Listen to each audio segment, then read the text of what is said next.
ان 5 چیزوں کا بندہ جواب دے گا تو قدم اٹھائے گا، ورنہ وہیں کھڑا رہے گا۔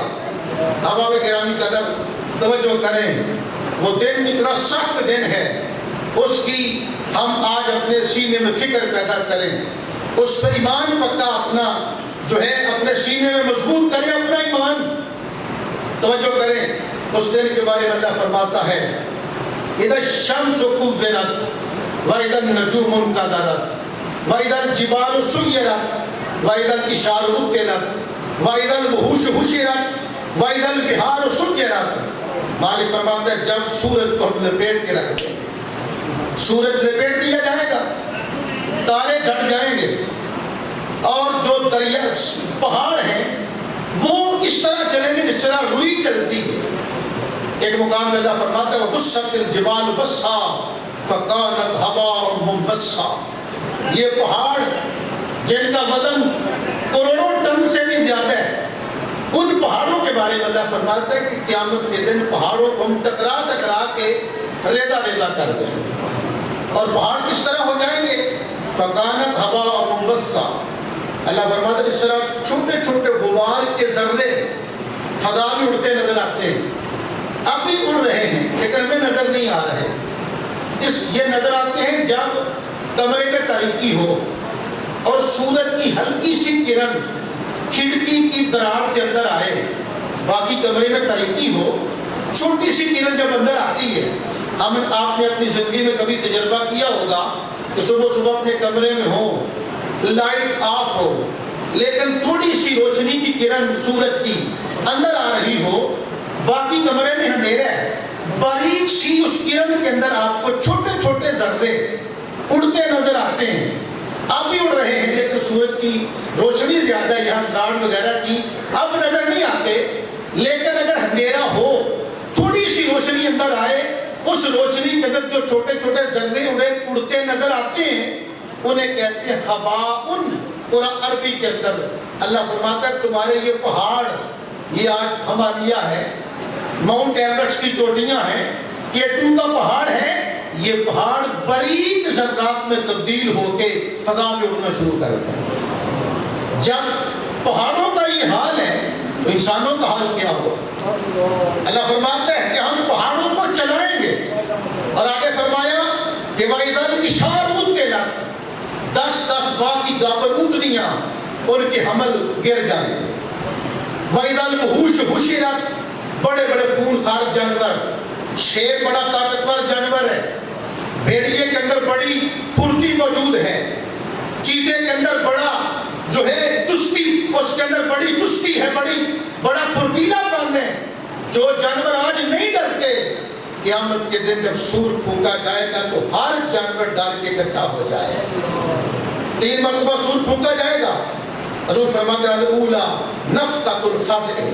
پہلی مرتبہ سور پھونکا جائے گا تو ساری دنیا پر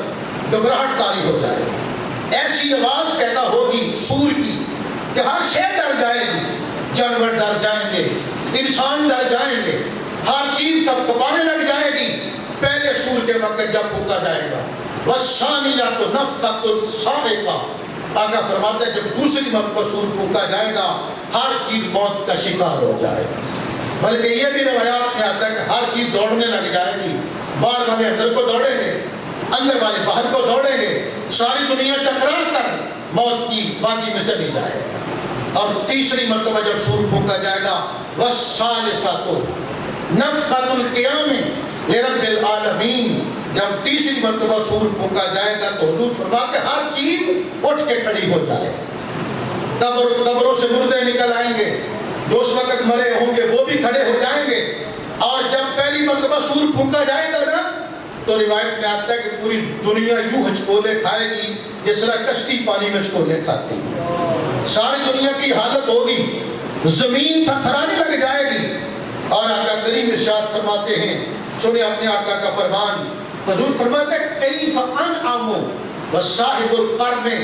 قد التقم القرن واستمع الاذن متى يؤمر بالنفخ فينفخ فكان ذلك ثقل على اصحاب النبي صلى الله عليه وسلم فقال لهم قولوا حسبنا الله ونعم الوکیل علی اللہ توکلنا او کما قال علیہ الصلوۃ والسلام۔ میرے آقا فرماتے ہیں لوگوں میں کیسے عیش و عشرت کروں، میں دنیا کے اندر کیسے نعمتوں سے فائدہ اٹھاؤں، میں ڈرتا ہوں کہ اسرافیل نے منہ میں سینگ لے رکھا ہے۔ چار فرشتے اللہ کے مقرب، ایک جبریل امین، ایک میکائیل، ایک اسرائیل، ایک اسرافیل۔ جبریل کی ڈیوٹی ہے وحی لے کے آنا،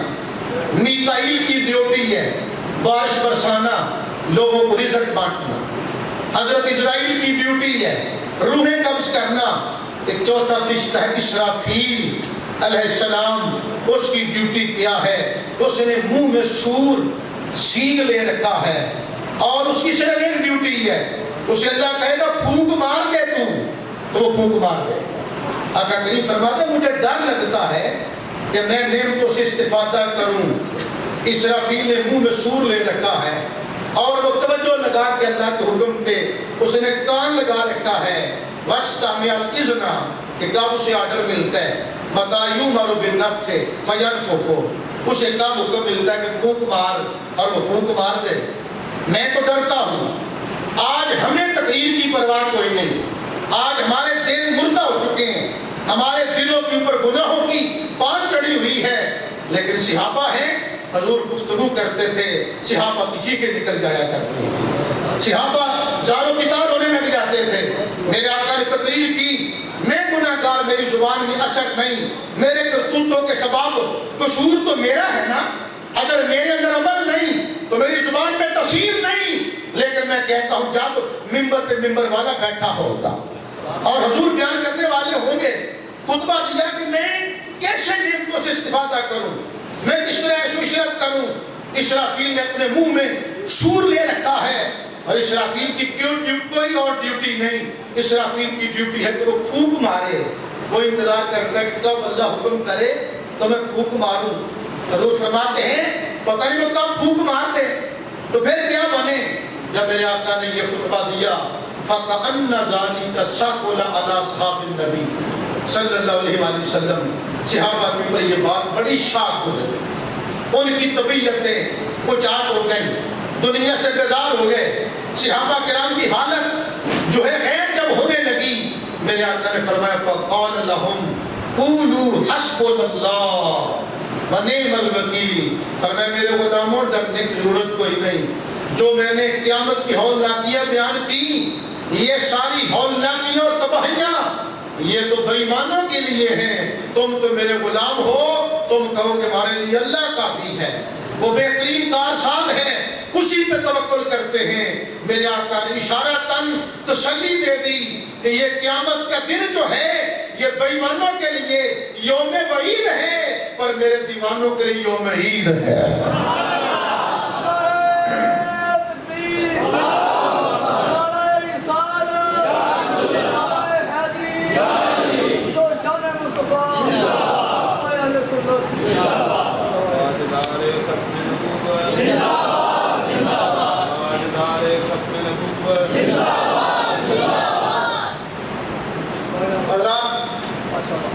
اللہ فرماتا ہے قرآن مجید فرقان حمید کے اندر قیامت کی ہولناکیوں کے بارے میں، مالک فرماتا ہے کہ یوم یجعل الولدان شیبا، کہ قیامت کا دن بچوں کو بھی بوڑھا کر کے رکھ دے، اللہ کے خوف کے مارے بچے بھی بوڑھے ہو جائیں گے، تو شیب خار بچے ہوں گے ان کے سروں کے بال بھی سفید ہو جائیں، اللہ کے خوف کی وجہ سے اتنا وہ سخت دن ہے کہ بچے بوڑھے ہو جائیں گے ڈر کے مارے، خوف خدا کی وجہ سے۔ احباب گرامی قدر، میرے نام کے آقا ارشاد فرماتے ہیں، ہمارا تو اللہ کے فضل سے قیامت پر ایمان پکا ہے، ہم اس بات پہ یقین رکھتے ہیں کہ قیامت کا دن آئے گا، ہم قبروں سے اٹھیں گے، اللہ کے دربار میں جائیں گے، اور پھر مالک ہمیں اپنی جناب سے جزاؤں کا پروانہ عطا فرما دے۔ ایک بندے کے بارے میں حضور ارشاد فرماتے ہیں کہ یؤتی بالعبد یوم القیامۃ فیقول اللہ لہ الم اجعل لک سمعا وبصرا ومالا وولدا وسخرت لك الانعام والحرث وتركتك ترعى وتربع فكنت تظن انك ملاقي يومك هذا قال فیقول لا فیقول له اليوم انساک کما نسیتنی او کما قال صلی اللہ علیہ وسلم۔ اللہ تعالیٰ ایک بندے کو اپنے بارگاہ میں بلائے گا، بندے کو حاضر خدمت کیا جائے گا، اللہ فرمائے گا، اللہ پوچھے گا کہ اے میرے بندے کیا میں نے تیرے لیے کھیتی کو مسخر نہ کیا؟ میں نے جانور تیرے مسخر کر دیے، میں نے تجھے کان دیے، تجھے میں نے آنکھیں دی، تجھے میں نے مال دیا، تجھے میں نے دولت دی، تجھے اولاد میں نے عطا کی، تجھے میں نے تیری قوم کا سردار بنایا، تجھے میں نے اپنے قبیلے کا رئیس بنایا تھا۔ اللہ کہے گا، وہ کہے گا یا اللہ بالکل تو نے مجھے کان عطا کی، آنکھیں عطا کی، اولاد عطا کی، مال عطا کیا، تو نے مجھے زمینیں عطا کی، جانور عطا کیے، سرداری تو نے مجھے عطا کی۔ تو مالک پوچھے گا فَكُنْتَ تَظُنُّ أَنَّكَ مُلَاقِي يَوْمَكَ هَذَا، کیا تجھے اس بات کا یقین تھا کہ تو نے آج میرے دربار میں آ کے حاضر ہونا ہے؟ تجھے قیامت پر یقین تھا؟ تجھے پتا تھا اللہ کا حضور میں نے جانا ہے؟ تو وہ کہے گا لا یا اللہ مجھے نہیں پتا تھا کہ میں نے تیرے دربار میں بھی آنا، میں تو یہی سمجھتا کہ یہی جہان سب کچھ ہے، آگے اور کچھ نہیں، نہ کچھ سزا ہے نہ جزا ہے، نہ کوئی آخرت ہے نہ جنت ہے نہ دوزخ، میں دنیا کو سب کو سمجھتا تھا۔ اللہ کیا فرمائے گا اليوم انساک کما نسیتنی، او بدبخت جس طرح تو مجھے دنیا میں بھول گیا تھا آج میں تجھے بھول گیا۔ کسی اللہ بھول جائے اس کے پیچھے کیا رہے گا، اس کے پلے کیا رہے گا؟ اس لیے حباب گرامی قدر اسرا کا نام عاصم مصطفی صاحب بیان فرما رہے تھے نا، وہ خوبصورت انداز میں وہ رمضان کے والد سے فرما رہے تھے کہ روزہ ایک ایسی عبادت ہے کہ جو بندے کے اندر یہ تصور پیدا کرتا ہے کہ میں اپنے اللہ کے حضور کھڑا ہوں، اور کسی عبادت کے اندر یہ تشکر نہیں پایا جاتا۔ پتہ نہیں میرے عزیز نے یہ بات بیان کی ہے یا نہیں، میں چلو مزید اس کی وضاحت کر دیتا ہوں۔ روزہ ایسی عبادت ہے کہ جو بندے کے اندر یہ یقین پیدا کرتا ہے کہ مجھے اگر سے کوئی نہیں دیکھ رہا لیکن میرا خدا تو مجھے دیکھ رہا ہے۔ مثال کے طور پہ کسی بندے نے روزہ رکھا، اس نے گرمی کے موسم میں روزہ رکھا، دوپہر کا وقت آیا، سارا دن وہ مزدوری کرتا رہا، دوپہر کے وقت بلکہ کے گھر آیا، کمرہ بند ہے،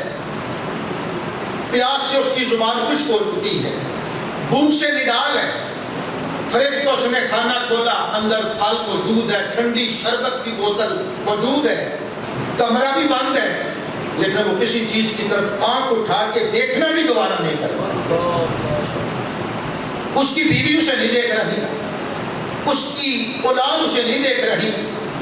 بند کمرے، اس کو کس چیز نے روکا ہے کہ وہ کسی چیز کی طرف توجہ نہیں کرتا؟ اگرچہ لاکھ گناہگار ہے لیکن اس کا بھی عقیدہ ہے کہ یار اس بند کمرے میں اگرچہ مجھے کوئی نہیں لیکن مجھے میرا پروردگار تو دیکھ رہا ہے۔ اس خانے میں گیا، اس نے شاور کھولا، اوپر سے پانی آ رہا، پانی سر پہ پڑا، نیچے آیا، لبوں کو چھو گیا، اس نے دام مضبوطی سے بند کر لیے کہ کہیں کو پانی کی بوند اندر نہ چلی جائے، میرا روزہ نہ ٹوٹ جائے۔ اس بند واش روم میں اسے کون دیکھ رہا تھا؟ نہ اولاد، نہ بیوی، نہ کوئی ساتھی دوست، لیکن اس کا وہاں بھی عقیدہ ہے کہ میرا خدا مجھ کو دیکھ رہا۔ اسی طرح بندے نے نہر میں چھلانگ لگائی، نیچے پانی اوپر پانی، دائیں پانی بائیں پانی، آگے پانی پیچھے پانی، پانی لبوں کے ساتھ جو ہے مس کر رہا ہے، اس نے پانی کے اندر جا کے بھی منہ کو مضبوطی سے بند رکھا تاکہ کوئی قطرہ پانی کے اندر نہ چلا جائے، روزہ نہ ٹوٹ جائے۔ اسے پتا تھا کہ یہاں مجھے میرا خدا دیکھ رہا ہے۔ یہی تو ایک کمال ہے کہ جو بندے کے اندر یہ تصور پیدا ہوتا ہے کہ مجھے میرا خدا دیکھ رہا ہے۔ قیامت کا دن کتنا سخت دن ہے جس کے بارے میں حضور ارشاد فرماتے ہیں کہ لا تؤدن الحقوق الى اهلها حتى يقاد للشاة الجلحاء من الشاة القرناء۔ آقا کریم فرماتے ہیں قیامت والے دن ہر بندے کو اس کے حقوق ادا کیے گا، ہر حق والے کو اس کا حق دیا جائے گا، حتیٰ کہ اگر کسی سینگ والی بکری نے بے سینگ بکری کو سینگ مارا ہوگا، دنیا میں دو بکریاں ہیں، ایک بکری کے سینگ ہیں دوسری کے سینگ نہیں، سینگ والی بکری نے دوسری بکری کو سینگ مارا، وہ بیچاری مسکین کمزور بدلہ نہیں لے سکی۔ قیامت کا جب دن آئے گا اللہ فرمائے گا او بے سینگ بکری آ اس بکری سے بدلہ لے لے جس نے تجھے دنیا میں سینگ مارا تھا۔ اگر جانوروں کو معافی نہیں، انسان کو کیسے معافی مل جائے؟ آج قتل و غارت کرنا آسان ہے، ملک لوٹ کے کھا جانا آسان ہے، آج ختم نبوت پہ ڈانٹا مارنا آسان ہے، لیکن قیامت والے دن حساب دیر کا تو آگے بڑھے گا، ورنہ اس کو اٹھا کے دوزخ میں ڈال دیا جائے گا۔ میرے اللہ کیا کہا نے پوچھا بتاؤ مفلس کون ہے؟ عرض کی حضور مفلس وہ ہے جس کے پاس پیسہ نہ ہو، درم و دینار نہ ہو۔ میرے آقا فرمایا نہیں، مفلس وہ نہیں جس کے پاس درم و دینار نہیں ہے، فرمایا مفلس وہ ہے جو شرک کے میدان میں آئے، اس کے پلے نمازوں کا ثواب بھی ہو، اس کے پلے حج عمرے کا ثواب بھی ہو، اس کے پلے صدقات و خیرات کا ثواب بھی ہو، لیکن بدلہ لینے والے بھی آ گئے، جس نے کسی کو تھپڑ مارا ہوگا، کسی کو گالی دی ہوگی، کسی کی چغلی کی ہوگی، کسی کا خون بہایا ہوگا، اللہ فرمائے گا ان کا بدلہ دے، تو وہ کہے گا مجھے بھی قتل کر دو، مالک فرمائے گا نہیں آج قتل کا بدلہ قتل نہیں، کہے گا مجھے تھپڑ مارو، مالک فرمائے گا نہیں آج تھپڑ کا بدلہ تھپڑ نہیں، آج گالی کا بدلہ گالی نہیں۔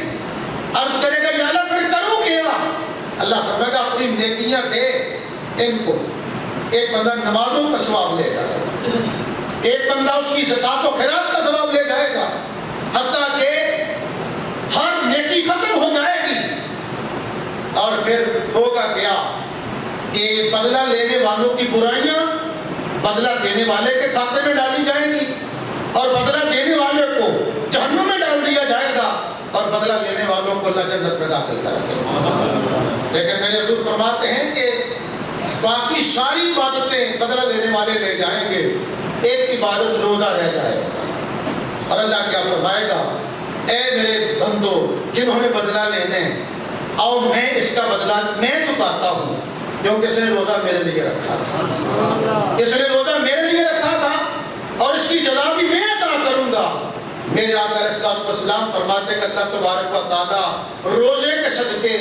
اس کے سارے بدلے بھی چکا دے گا، اور روزے کے صدقے اللہ اس کو جنت الفردوس میں داخل فرما دے گا۔ حضرات استقبال رمضان کریں، جنت میں 8 دروازے ہیں، ایک دروازے کا نام ہے ریان، جنت کے 8 دروازوں میں سے ایک دروازے کا نام ریان ہے۔ آقا کریم فرماتے اس دروازے میں سے صرف روزہ دار ہی گزرے گا، اور وہ گزرنے لگے گا تو دروازہ بند ہو جائے گا۔ دنیا میں دھوکہ دیا جا سکتا ہے، کسی کو بھی آپ دھوکہ دے سکتے ہیں، میں کسی کو دھوکہ دے سکتا ہوں، افطاری کروانے والے کو دھوکہ دیا جا سکتا ہے، منہ پہ کپڑا مار کے منہ خشک کر کے بندہ بڑا چہرہ مسکینوں والا بنا کے بیٹھ کے کسی دعوت افطار میں، اگلا تو یہی سمجھے گا کہ روزہ رکھا ہوا ہے۔ یہ 2 نمبری دنیا میں چلتی ہے، قیامت کے دن نہیں چلے گی۔ آقا کریم فرماتے 2 دروازے کے جب قریب آئیں گے نا تو جس نے روزہ نہیں رکھا ہوگا دنیا پہ اس کے لیے دروازہ بند ہو جائے گا، اور صرف دروازے میں سے روزہ دار گزرے گا، اور جو روزہ دار ایک مرتبہ دروازے سے گزر جائے گا اس کو دوبارہ کبھی پیاس نہیں لگے گی۔ تو جنت کے 8 دروازے ہیں، ہم کم از کم ایک دروازے کے حقدار بن جائیں۔ کتنا بد نصیب ہے وہ شخص جس کے لیے جنت کا ایک دروازہ بھی نہ کھلے اور اس کے لیے سارے دروازے بند ہو جائیں۔ اب اب گرامی قدر قیامت کا دن ہے، آقا کریم فرماتے زمین تانبے کی ہو،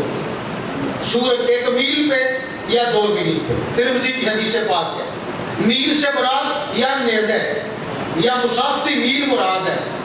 سورج 1.25 نیزے پہ، زمین تانبے کی، اور کچھ لوگ ٹخنوں تک پسینے میں ڈوبے ہوں گے، کچھ گھٹنوں تک، کچھ ناف تک، کچھ کندھوں تک، کچھ کانوں کی لوہ تک، اور کچھ لوگوں کو پسینے کی لگام پڑی ہوئی ہوگی، یہاں تک لوگ پسینے میں غرق ہوں گے، ہر کوئی کہے گا نفسی نفسی، ہائے میری جان، ہائے میری جان، حتیٰ کہ دودھ پلانے والی ماں کہے گی یا اللہ میرا دودھ پیتا بچہ دوزخ میں ڈال، مجھے دوزخ سے بچا۔ یوم یفر المرء من اخیہ وامہ وابیہ وصاحبتہ وبنیہ، اللہ فرماتا اس دن بندہ بھاگے گا اپنے بھائی سے، اپنے باپ سے، اپنی بیوی سے، اپنے بیٹے سے، اپنی ماں سے، کوئی کسی کی بات نہیں پوچھے گا۔ اتنا سخت دن ہے، سورج سوا میلے پر یا میل پہ یا 2 میل کے فاصلے پر، لیکن خدا کی قسم رمضان مبارک اللہ کی بارگاہ میں جا کے کہے گا یا اللہ یہ تیرا بندہ ہے، آج ہمارا مہمان بن رہے ہیں، میں 80 مرتبہ اس کے گھر مہمان بن کے گیا تھا۔ کئی پرانے بزرگ بیٹھے ہیں جن کی زندگی میں شاید یہ 80واں رمضان ہے، کچھ ہیں ان کی زندگی کا یہ 60واں رمضان ہے، کچھ لوگوں کی زندگی کا 40واں رمضان ہے۔ 40 مرتبہ رمضان ان کے گھر پہ مہمان بن کے گیا۔ انہوں نے رمضان آنے سے پہلے سودا سلب خرید لیا، گھر کی صفائیاں کروا لی، نئے کپڑے تیار کروا لیے، پوری طرح کمر بستہ ہو گئے، یار تراویح پڑھنی، روزہ رکھنے، سودا سلف لے آؤ، کھجوریں لے آؤ، 2-4 بوتلیں جامع شیرین کی لے آؤ افطاری کے لیے، کتنی تیاری کرتے ہیں۔ بات نصیب ہے وہ لوگ کہ رمضان کی آمد پہ ان کے گھر صفحے ماتم دیکھ جائے کہ یار رمضان آ گیا، کھول کے کھا پی نہیں سکیں گے۔ پرلے درجے کا وہ بندہ بد نصیب ہے، کتنا خوش بخت ہے وہ بندہ جو رمضان کی تیاری کرتا ہے، رمضان کہے گا یا اللہ میں 80 مرتبہ اس کا مہمان بننا تھا، اس نے 80 مرتبہ میرے لیے دروازے کھول دیے، دلوں کے دروازے بھی کھول دیے، گھروں کے دروازے بھی کھول دیے۔ یا اللہ 80 مرتبہ مہمان بنا، میں اس کے لیے 60 مرتبہ مہمان بنا تھا، یا اللہ یہ آج پہلی مرتبہ مہمان بنا ہمارا۔ مالک فرمائے گا اے رمضان یہ مجبور بندہ ہو کے تیری مہمان نوازی کرتا رہا ہے، اور میں مختار رب ہو کے آج مہمان نوازی کا جواب نہ دوں تو مجھے رب کون کہے گا۔ اللہ فرمائے گا فرشتوں جلدی کرو، جنت میں سے دسترخوان لے جاؤ، میوے لے جاؤ، شربت لے جاؤ، اور حشر کے میدان میں دسترخوان سجا کر آواز لگا دو کلوا واشربوا ہنیئا بما اسلفتم فی الایام الخالیہ۔ آواز آئے گی اے رمضان کے روزے رکھنے والوں آ جاؤ، جتنا جی کرتا آج کھاتے بھی جاؤ، جتنا جی کرتا آج پیتے بھی چلے جاؤ۔